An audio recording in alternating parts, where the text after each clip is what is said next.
Right, I think there's a good time to start. So thank you for joining us today on what will be a very insightful look at the Building Safety Act from multiple viewpoints across this sector. This session will be recorded and available on our website along with the presentation slides. I hope everyone can hear me nice and clearly. I am suffering a little bit from the aftermath of the cold, so I'm a bit nasally. That's why I don't usually sound like this. So CHIC as an organisation understand the importance of getting the message out to our members, ensuring that they are well informed and engaged in the process. Joining us today is Liam Gratty, who's Director of Strategic Services at CHIC. He has over 20 years in the sector. Hard to know, I can tell by his youthful complexion, covering housing standards enforcement, building surveying, and head of assets and compliance. He'll be sharing approaches and insights on how to compliantly deliver the essential works captured within the Act. We are also joined today by Stewart Reid from Wates Group. Stewart, a Regional Managing Director, will be discussing how they have been preparing for the Building Safety Act and in particular the new gateway regime for works to existing higher risk buildings. Stewart will also be sharing Wates' approach to maintaining the golden thread during design and construction. We will also be joined by 3 guest speakers offering further expert knowledge.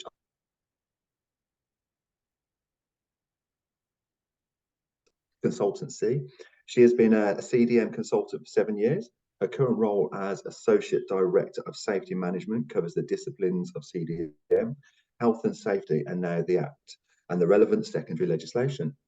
Holly leads a team who are focused on delivery consultancy services around the Building Safety Act, including the new BSA PD role, which complements the work she also manages around CDM.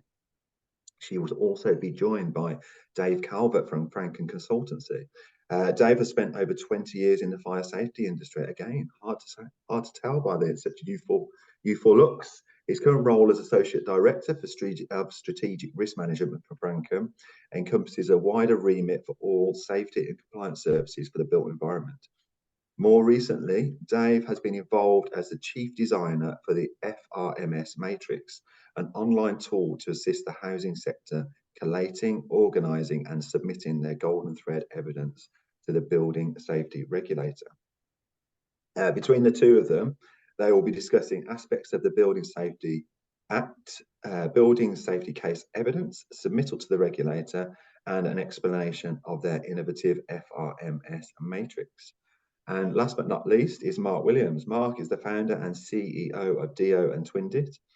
Twindit are the multi-award winning turnkey solution used to capture, create and host a digital twin of buildings to ensure resident and building safety and wellness. This is created for and with the sector to deliver all of the sector's needs from one secure and accessible platform, arming the end user with information. He will be discussing how they are connecting compliance, asset, material, operational, and incident data all into one single source of truth and digitally delivering this to a myriad of stakeholders. Sounds very impressive.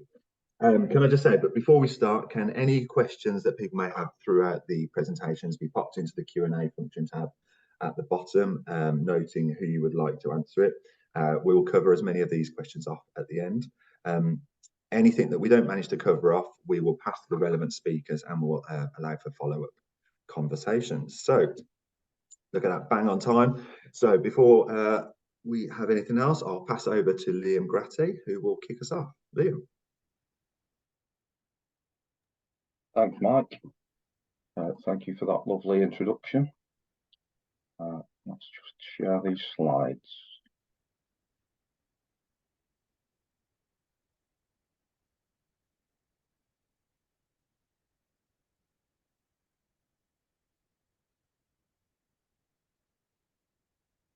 Is that okay? Can we all see those? Not yet.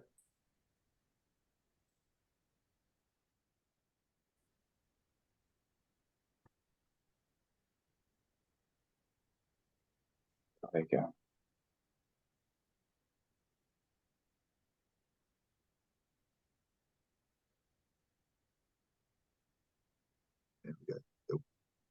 wonders of modern technology. There we go. We're up and running, yeah? We're good. Okay, so good morning, and thank you for everyone being here today. As Michael kindly introduced, I'm Liam Gratty, the Director of Strategic Services for CHIC. I'm really here today to set the scene, to give a high-level account of what's been going on over the last 10, 11 months in relation to the announcements and the progress with the Building Safety Act and the related legislation. Now, following on from that, I'll then look at some of our solutions which help our members to secure a compliant route to market to deliver. So as we expected, 2023 was a very busy time for us. In terms of keeping up with the pace with the building safety regime, we're just going to skip over the first 5-6 months or so until we get into the nitty-gritty of October and what we saw coming through there. So in January, the fire safety income regulations were adopted. Standalone legislation, but still a key piece of legislation in relation to the building safety regime. That set out responsibilities for responsible people. It was mainly related to high-rise buildings, but it does apply to also medium and low-rise. These regulations led the way in predominantly prescribing the type, level, location of information required, things like fire door inspection regimes, the presence of property information boxes and the information that should have been contained within them, and the way in which information was managed and communicated, all to preserve life safety and provide the fire service with the best possible chance of saving lives in the event of a fire. In February, we saw an announcement from Sadiq Khan, Mayor of London, who announced that all residential development in London over 30 metres would have 2 staircases mandated before it could progress from design through the gates of the planning application process. April saw the opening of registration for high-rise residential buildings, and shortly following on from that, we saw the detail of key building information. That key building information detailed things around information on the structure, materials and construction of the building, emergency evacuation plans, and things like type and location of smoke and fire control systems. In July, the government then mandated the 2 staircase rule in high-rise buildings over 18 metres. When we get to September, this is where we see members, housing associations, councils really picking up the pace and making sure that all their buildings in scope are registered for the regulator, and that expired on the 1st of October in readiness for the new legislation to start to come into place.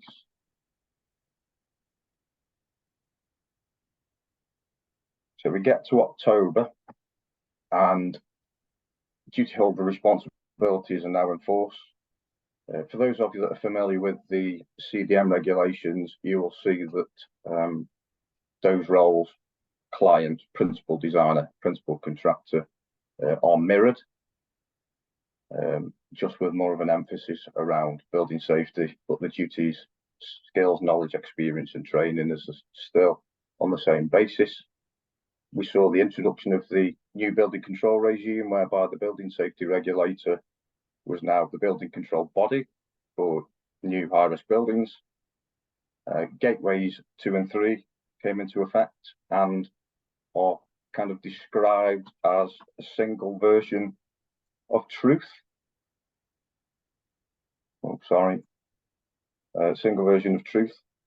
And also, in terms of gateways, these are seen as a kind of stop-go decision points within the process. So planning applications will be scrutinised. If they don't fulfil the technical scrutiny, within one of those stages, then you do not pass go. You don't go to the next stage. Further to that, we've seen registration available for building control approvers, which will be the new bodies on the ground assessing building control applications for high-risk buildings. And the government also publishes their response to the consultation on the new regime and changes to the building regulations. The introduction of the golden thread of information for in-scope buildings was introduced, and accountable persons are now required to produce and manage building safety cases. Something else the legislation brought in was the requirement for mandatory occurrence reporting. So that's any building, high-rise or high-risk building in the construction phase, whether that's new build or building work, there's a notification system that has to be abided by.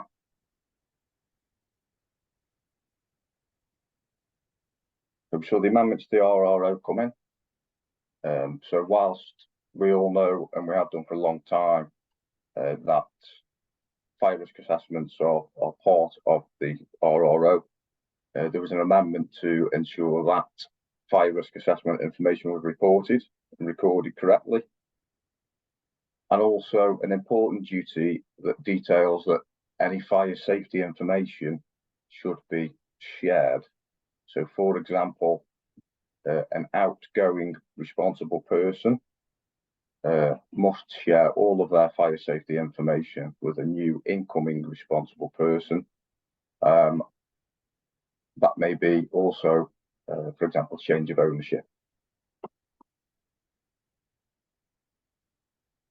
So we also saw supplementary provisions included. So this gives guidance on determining whether you've got high risk building in specific stages of a project, whether that's design, build or occupation.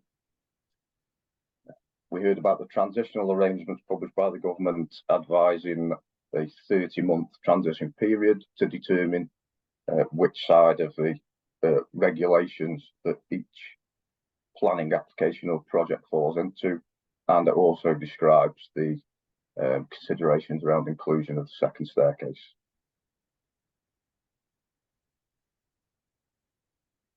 Now, except that we've gone through that at a rate of knots, we've had a lot of information to understand.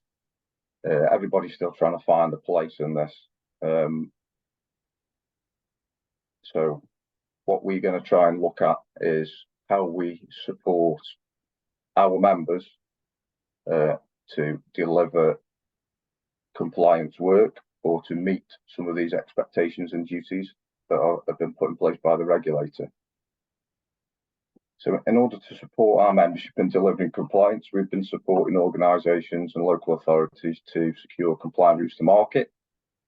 That's through frameworks and DPS solutions that you can see on the slide. The benefit we've got at CHIC is that we're asset managers who are supporting other assets and compliance professionals. So we understand the challenges of the sector. We look to build relationships with the supply chain, some of which are with us today, in order to deliver compliance and efficient procurement. So our services offer access to a very well-established and experienced supply chain, which can respond at the necessary pace that we're challenged within the sector.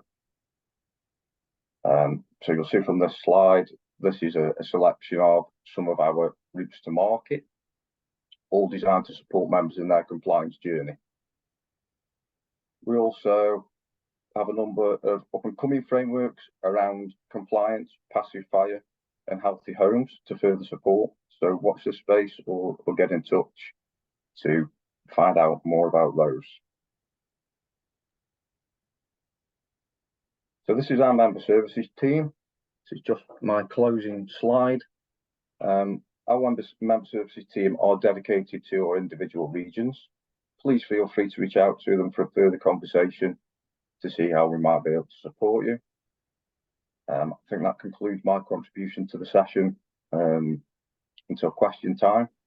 So I appreciate, again, this is a huge subject. It's a lot to kind of distill into 10 minutes, but hopefully you found the overview useful, and please do get in touch should you need any help. Thank you very much. I'll hand you back to Mike.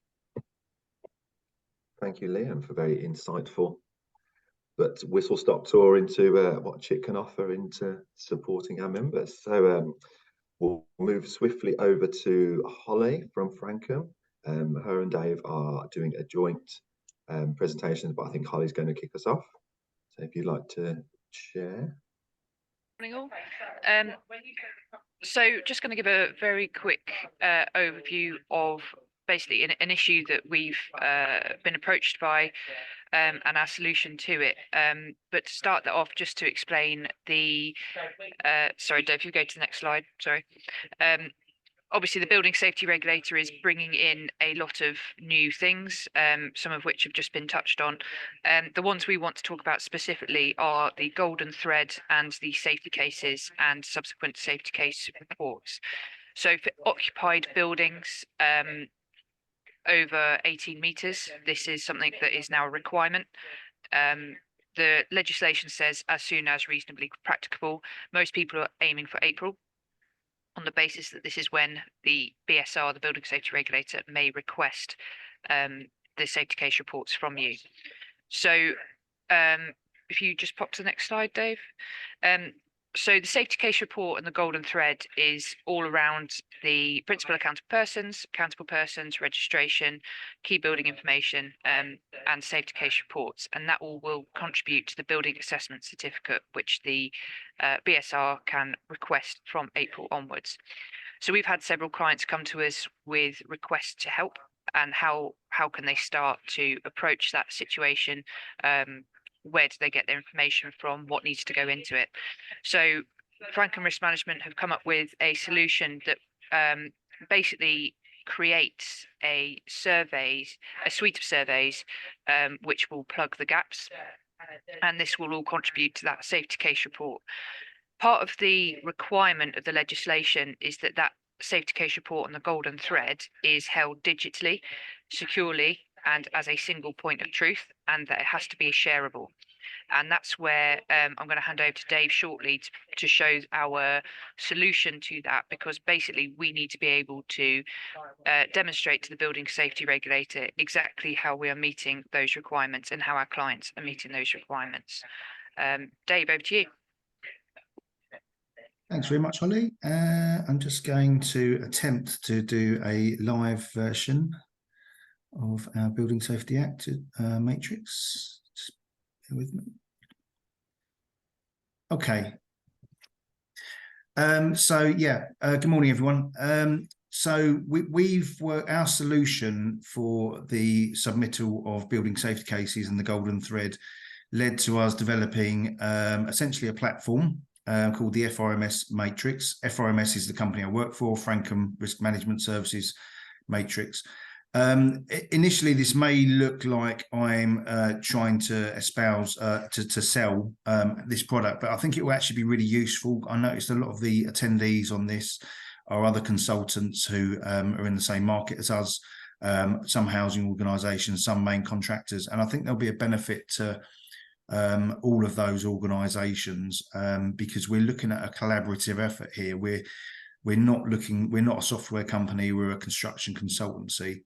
So we've kind of taken the view that with the requirement or the suggestion that the construction industry needs to sort of come up with solutions itself, that's what we're trying to do. So this is a relatively low cost option, and we're happy for other consultancies to use it for their clients. So if I just take you through it, and we've kept it deliberately very simple and very intuitive. This isn't designed to replace anybody's IT platforms. We understand a lot of our clients have very complex IT platforms for all their data management. This is very specifically to do with the Building Safety Act and the collation of evidence and the issue of the building safety report. So it's live online. You're welcome to have a look at it, frmsmatrix.com. Essentially, this is our cover page. There is a little video on there just explaining the key benefits. Ultimately, it's data storage, so it's a nice, simple way to store the evidence that you need for your building safety case. And I'll come on to that in a moment, but it's designed to be nice and easy to look at. This is where we come in. We're consultancy support, so we work with a lot of clients producing their building safety case packages. So we do the structural surveys, 3D scans, resident engagement strategies, fire risk assessments, fire strategies, all of those sort of things that I know some of our competitors on this call do. And so ultimately, that's where we look to focus our services rather than on the software. And ultimately, we're bringing this all together to project completion, which is where Holly Watson's team comes in with the provision of a building safety case, which pulls all that evidence together and puts it into a simple case. So along with this, there's various, you'll notice at the top, we've got partners, and we've also got projects. If you think you can contribute to this as a partner, we're happy to talk to you. So this isn't something we're trying to keep to ourselves. We want it to become ubiquitous, and we want it's deliberately nice and simple for everyone to use at different levels. Now, if I can just need the menu to close up so that I can go on to the next page. Not going to let me.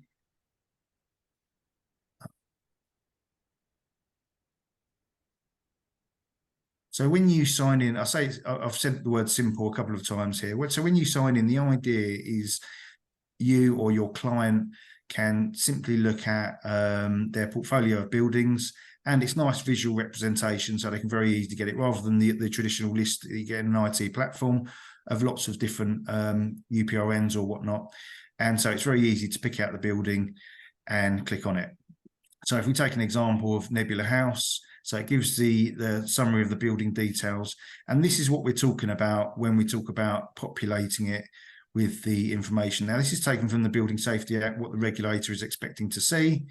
And essentially, you've got these pockets of information that you'll be able to fill in and have a one-touch approach. So the idea is within 3 clicks of logging in, you can very easily go onto the portfolio and then onto the particular type. So if you want to look at the as-built buildings, so the as-built drawings for the building, you've got them at your fingertips. Likewise, if you wanted to look at the fire strategy or the fire risk assessment, for example, we'll go for the fire strategy. You've got that straight in there, so you can click on that and it takes you straight to the PDF and so on. Now, the idea of this layout is it's simple for you, your staff to see where it tells you if it's complete, if they're incomplete, so you can get an at-a-glance look of where you're at with that particular building. But it also helps to break down the Building Safety Act into a way that's easily palatable, easy to understand, easy to explain to your internal teams. So this is what we call the dashboard for this particular building. That's attached with what we call a remedial tracker. So this is where the client is able to, the housing organisation is able to upload their own actions and demonstrate to the regulator what action they're taking, what they're working on at any particular time. And these actions so this gives an overall, whether it's from a structural survey, type 4 fire risk assessment or fire strategy or whatever, this is an overall picture of the building as it currently is.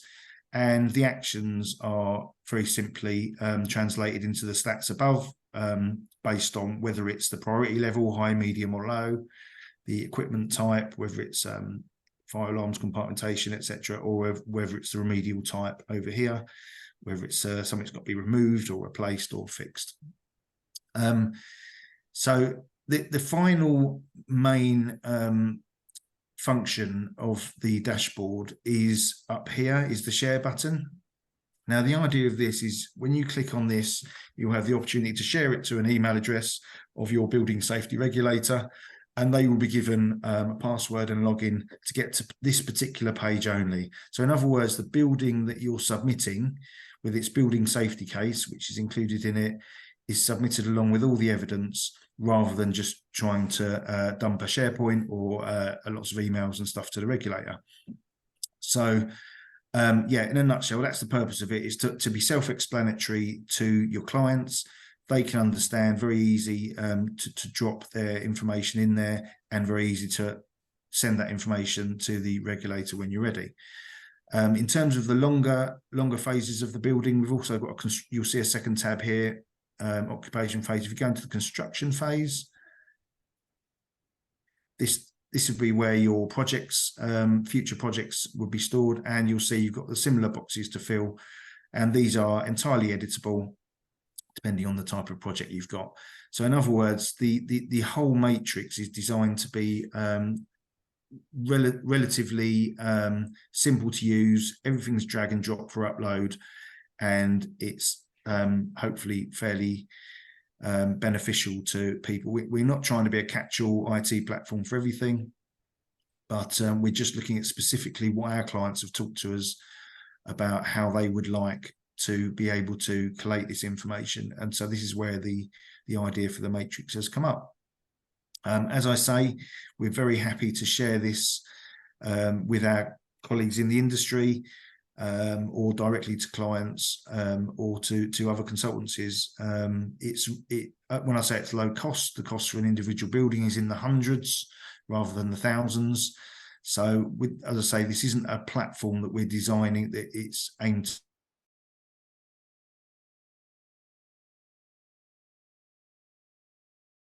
Some will have one in-scope building, some may have 100 in-scope buildings. So we wanted it to be available for those different sort of levels without having a hefty price tag on it. Yeah, so that was our view. Please do get in touch if you'd like to have further information or to see if it can fix up with your particular issues in terms of your evidence gathering. And I will hand back to Michael, I believe. Thank you both. Very insightful. Again, breaking the BSA into very, very simple steps, which I'm sure is really helpful to a lot of the members and the HAs out there. So I will hand nicely over to Stewart from Wates. Look at that, seamless. Very seamless. So thank you very much. My apologies, my camera is not working, or it is showing that it's not working. So if it is, I'll have to behave myself, knowing that you can see me. So hopefully you can all hear me well. Thank you to the team from CHIC for the opportunity to join today and just give you a very brief insight and a sort of contractor's view from a Wates point of view on the Act, and in particular high-risk buildings and high-risk buildings in occupation. So to do that, I just want to talk about a few things. Bringing out some recent experiences of the Act coming into force, what we've seen in the marketplace, a little bit around whether it's in or out, including these much aligned transitional arrangements, so just to share some knowledge there.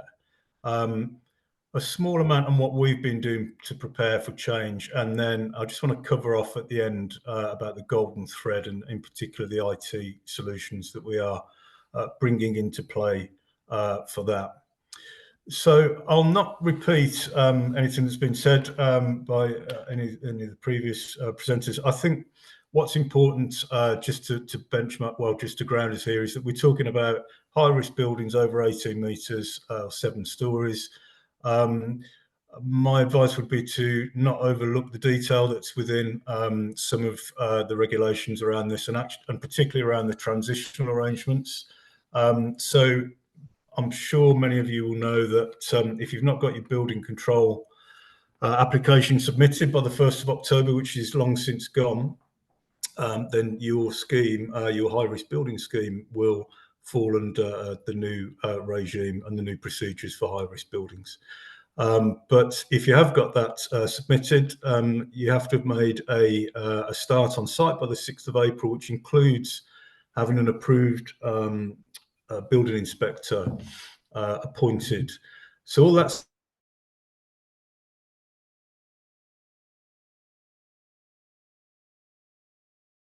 the definition of a start, commencement on site, is by block, by building, not by scheme. So I actually have a scheme at the moment where it's 5 blocks.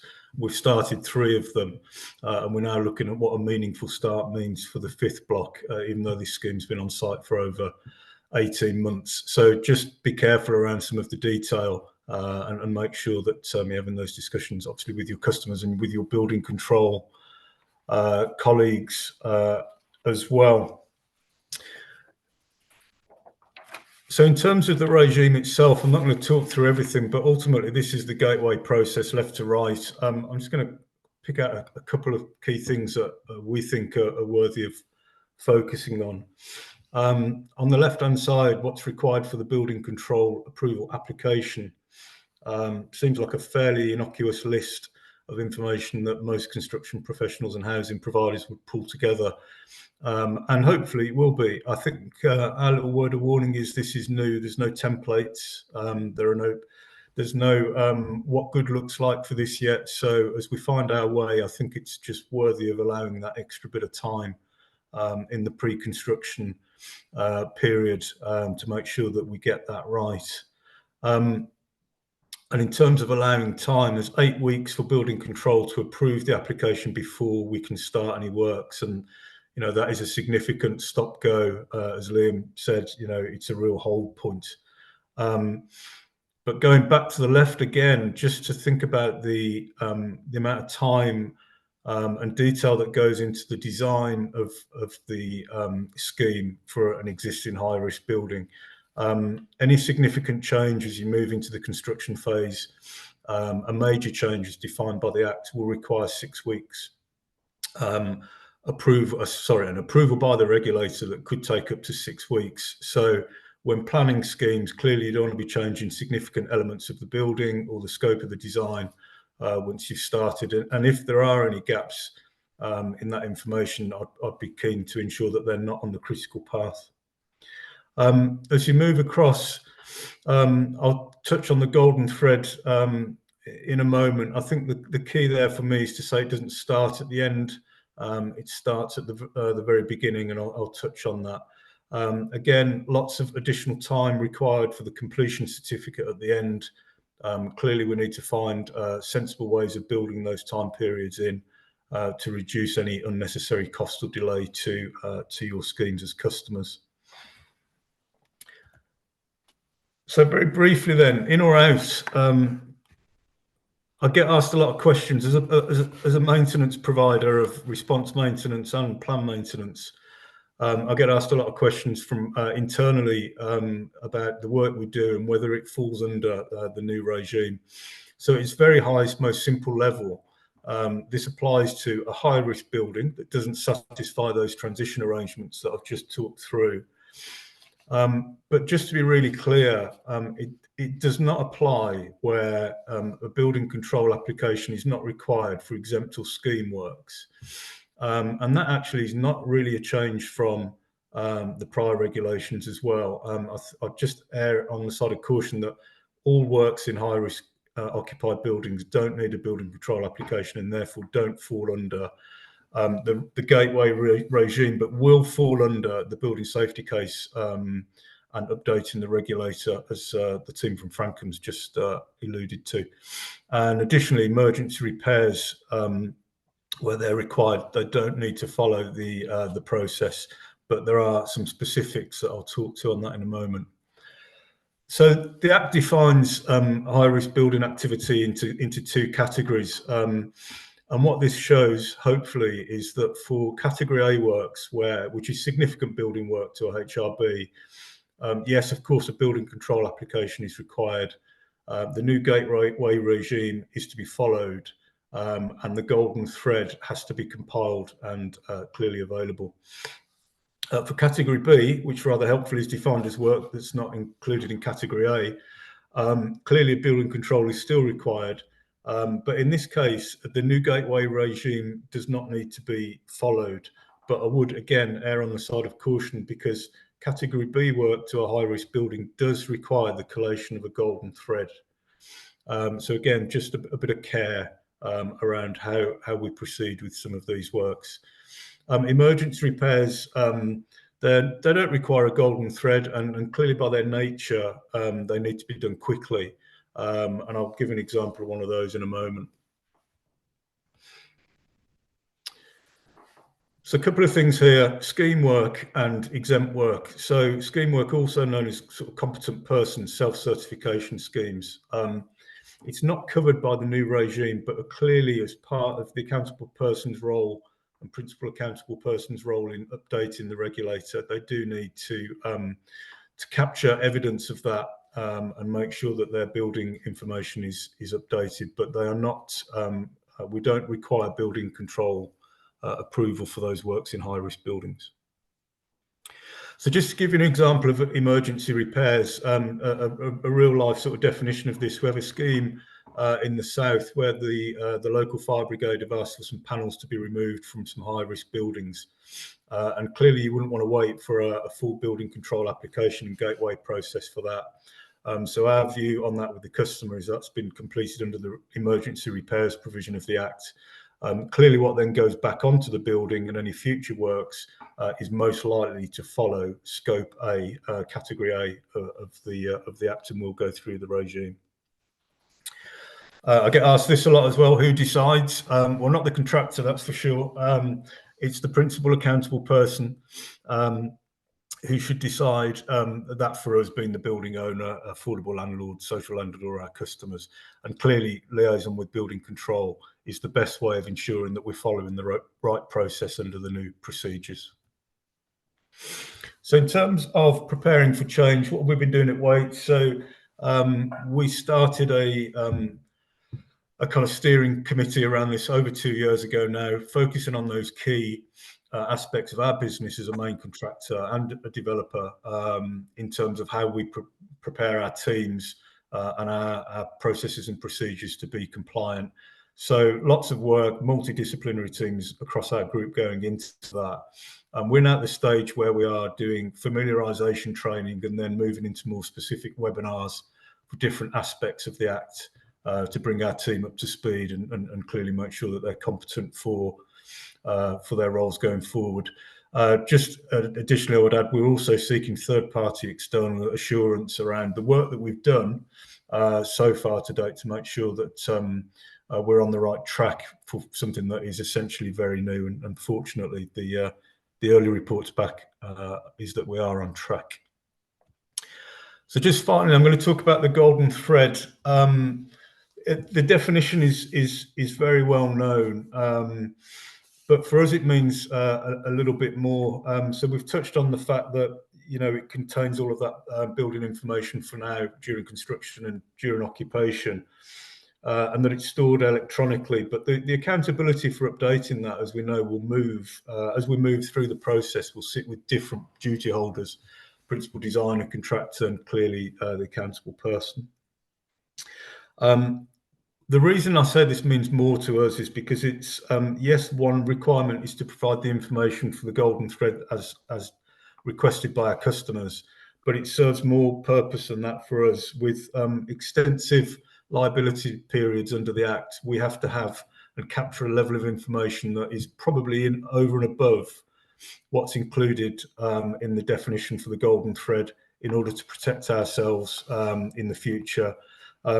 In addition to that, I would say that the declaration that has to be signed at the end of a project by our project lead, that project lead will need to be able to see the governance and have the surety and the records that we have complied with every aspect and built in accordance with the design and the regulations. So we've mapped everything that we need from left to right, if you like, from start to finish.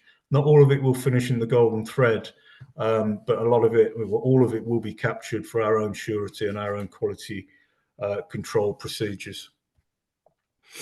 And we capture that in 3 ways. So this is my final slide.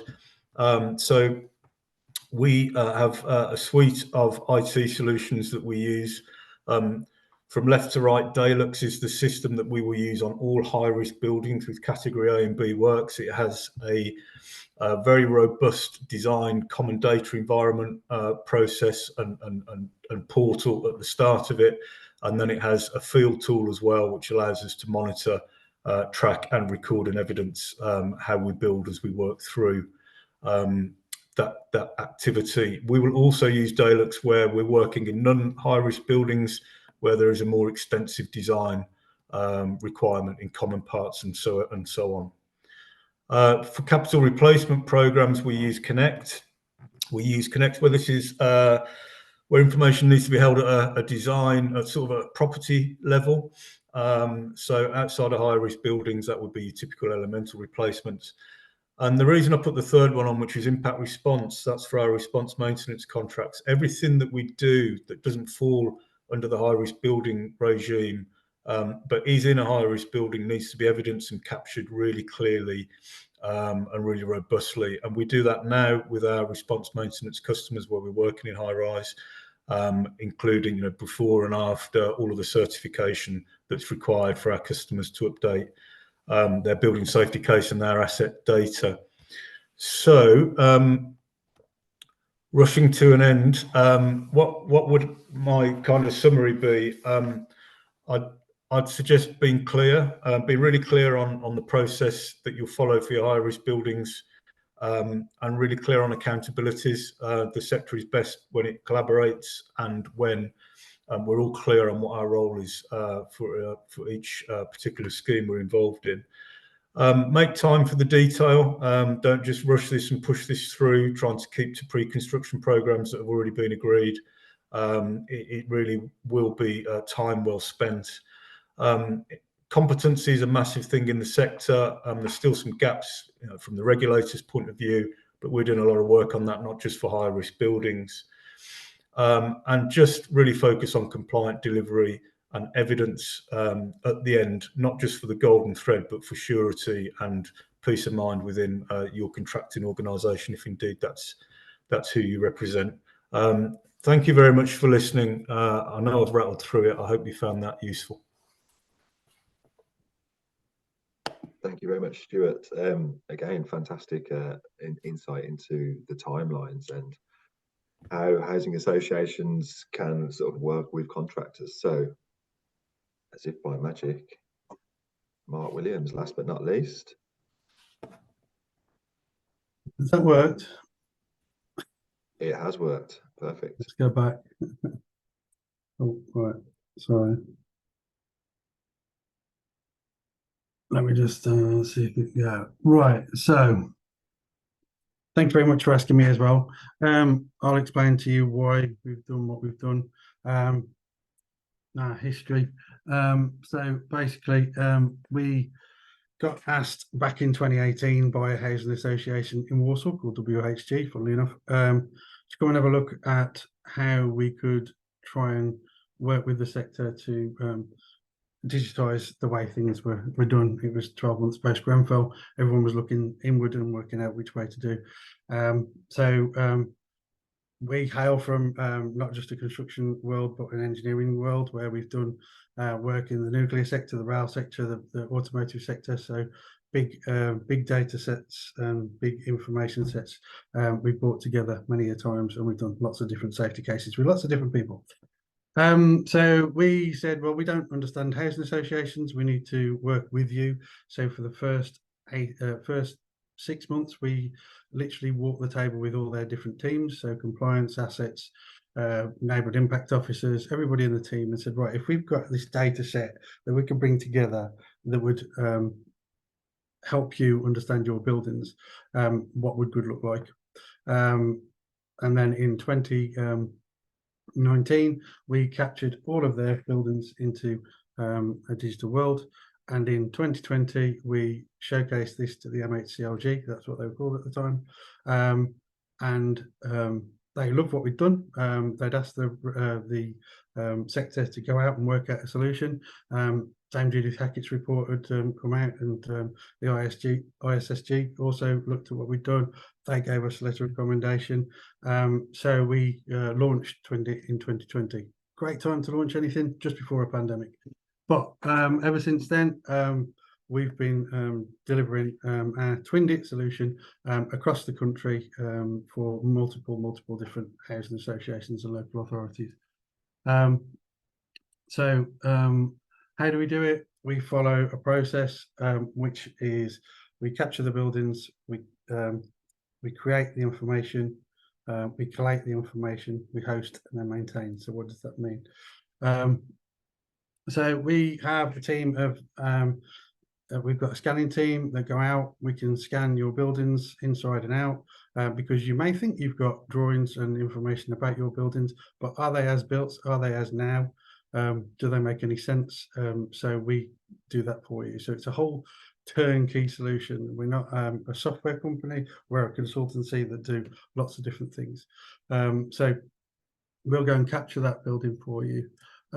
We then create from that data lots of different assets, so BIM models, all your up-to-date drawings, evacuation videos, so animations on how to get out of a building safely, and it's actually that building, muster points, lots of other infographics that allow the organisation to be able to relay that information, not just to their internal team, but the Building Safety Act is all about the residents. The whole reason why the Building Safety Act came about was because of what happened at Grenfell, and why did the problem happen. So it's all about the residents. So we've talked about lots of things about assets and blah blah blah earlier.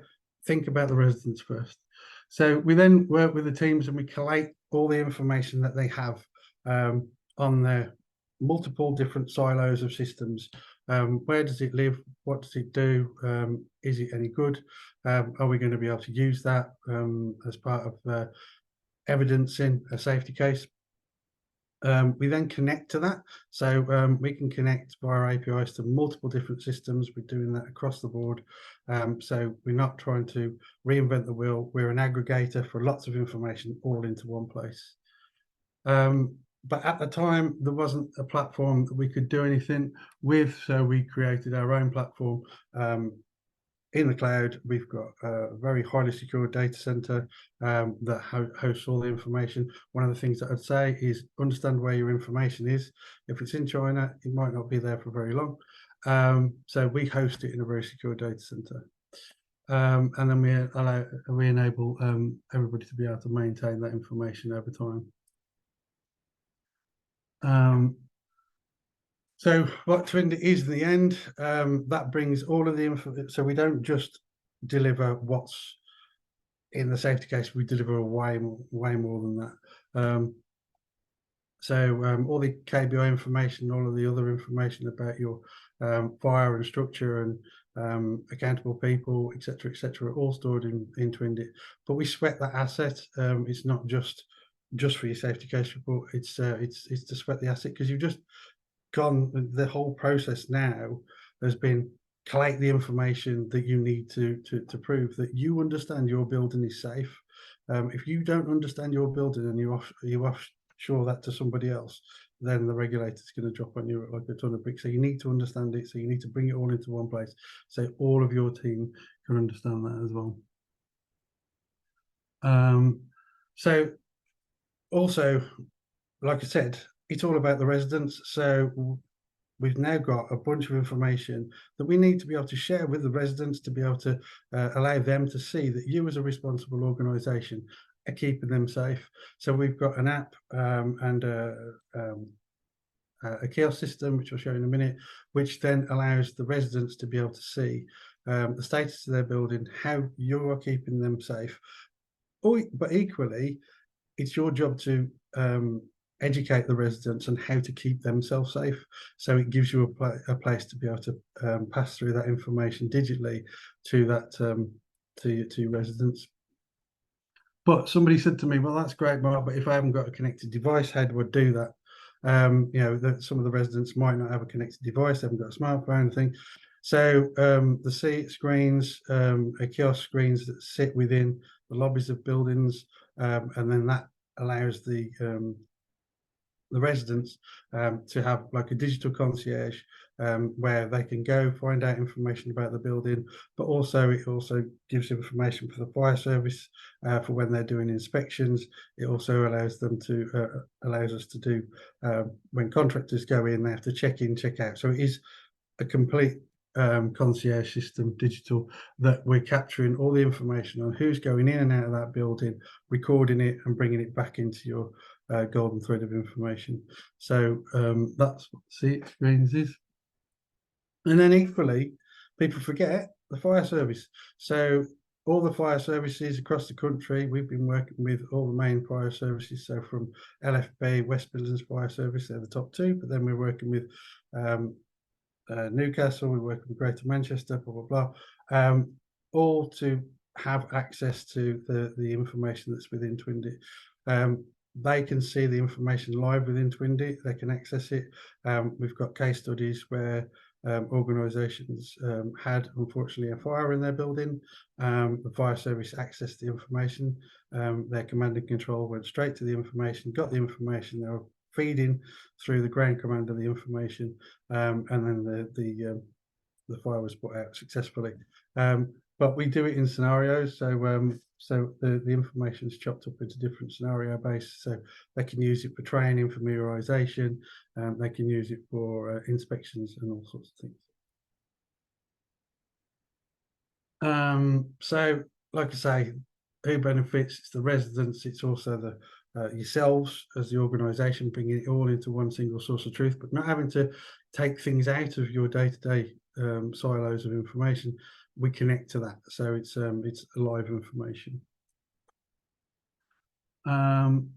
So again, sweat the asset. You've just done a huge amount of work, or you're going through a process of doing a huge amount of work to bring all this information together. So sweat the asset. It's not just all about building safety. Once you've got that digital data set, you can then take that forward through to other things. So our roadmap, now we've got that information, is to connect IoT devices to the buildings, so we know how the buildings being used and abused. So from having live connected CCTV, we've got systems where we can do people counting, so we know how many people are actually in the building and not how many people you think are in the building.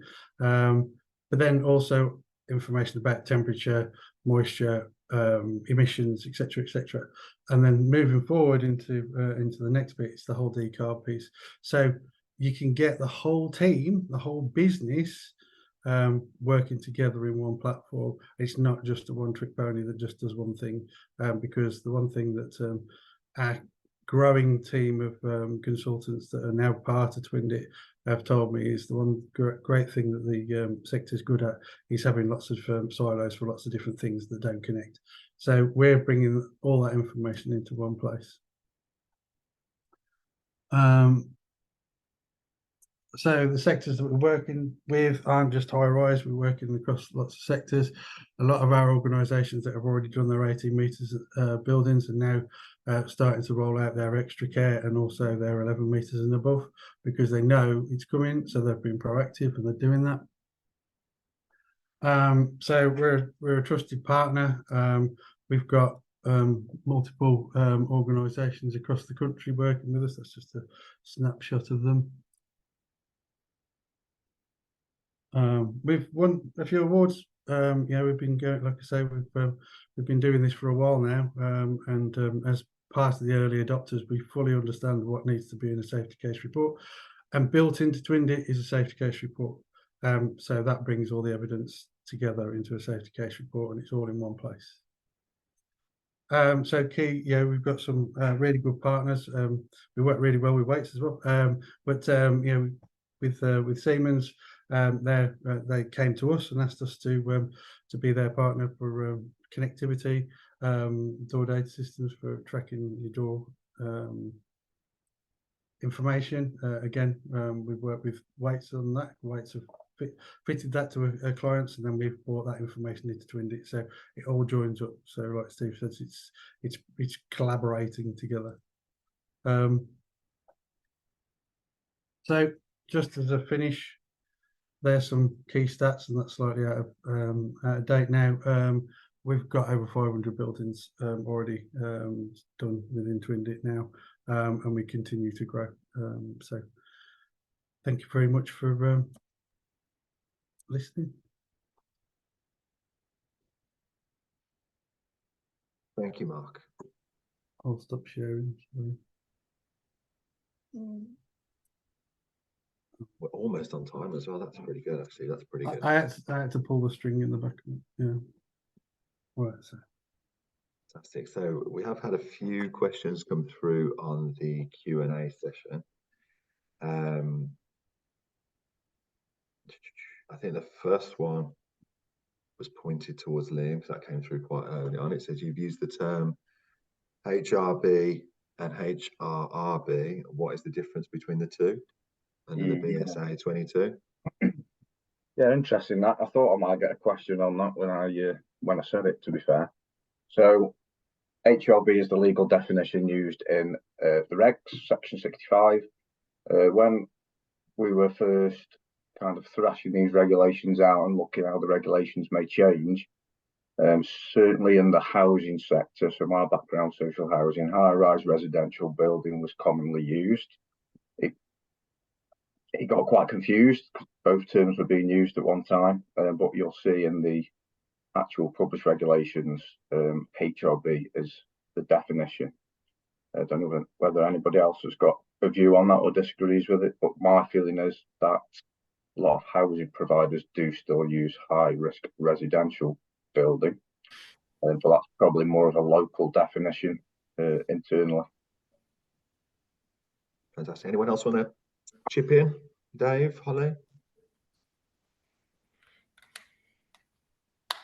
No, just that's it. It's the legal definition of high risk buildings, HRBs. The HRRB seems to come more from the consultation, but it has now been defined as HRB. So that's what the industry will be referring to in terms of the Building Safety Act. Fantastic. So another question on here is, where can I find out more about the golden thread? Who wants to pick that one up? Stewart, would you like to pick that one up? I'll try. It depends how much information you want about the golden thread would be my first response. I think if you go on the government website in terms of legislation, there is clearly the whole of the act is there if you want to trawl through that. There's also quite a good document that the HSE published some time ago as well about the gateways, which I can make available separately as well if that helps. But at its very highest level, it is defined, and I can circulate that. I did actually have a slide which I took out, but I'll circulate that around afterwards. But yeah, it's a bit of a moving feast at the moment. I'll circulate this slide while we're talking about it. But yeah, if you look at the government website, the HSE have got a good publication on it, and I will circulate some data as well. Fantastic. I've just jotted a couple of questions down as well. So how can the FRMS matrix be procured? Is this something that you offer as a standard service with your consultancy, or is it something that would be that HAs would have to look at a different budget on that? Yeah, we launched 2 weeks ago. You can come to us directly, and yeah, we're happy to. We got various frameworks which we're happy to work with. Have discussions at the moment. There isn't a formal framework at the moment that we're providing it through, but happy to look at that. Fantastic, thank you, Dave. And very similar to Wates as well. So, Stewart, you mentioned you got 3 different types of systems available. Are they all available to housing associations? And again, is that a standard product that's offered? Yes, it is. I mean, some of them are more mature within our business than others. So impact response is something that we use on all of our response maintenance contracts, and we interface successfully with a lot of our customers' asset teams as well. So that's quite well established. Connect, there is a resident and a customer portal, so you can access real-time information through there. Dalux is very much, it's the newer one of the 3, and it's collaborative across our customers and our design team as well. But all of these have resident and customer modules, so they can look in and get the level of information that our customers want to see at any particular time. So yeah. Fantastic. And bang on time, one last question last one for Liam. Does CHIC have routes to market available specifically relating to building safety consultancy and digital platforms? I know you covered that earlier, but I know we have got a new framework out at the moment which potentially could help with a lot of these. Yes, I'll try and keep this brief, but basically from end-to-end asset management of HRBs, we've got solutions that are tailored to deliver efficient, quick route to market if necessary, So we've got consultancy, which is 5 lots, which is integrated services, structural surveys, fire engineering, facades, housing asset management. We've got digital asset delivery, 6 lots on there, which cover data capture, collation, digital twin, and also something around bespoke development. So all of our solutions really can manage the building from an asset management strategy point of view through to stock condition, FRAs, consultancy, into digital modelling, and then ultimately out to delivery, which is also captured, as you've quite rightly said, under our Healthy Homes framework as well. Fantastic. Well, I think a lot of our customers use 20 through CHIC anyway. Fantastic.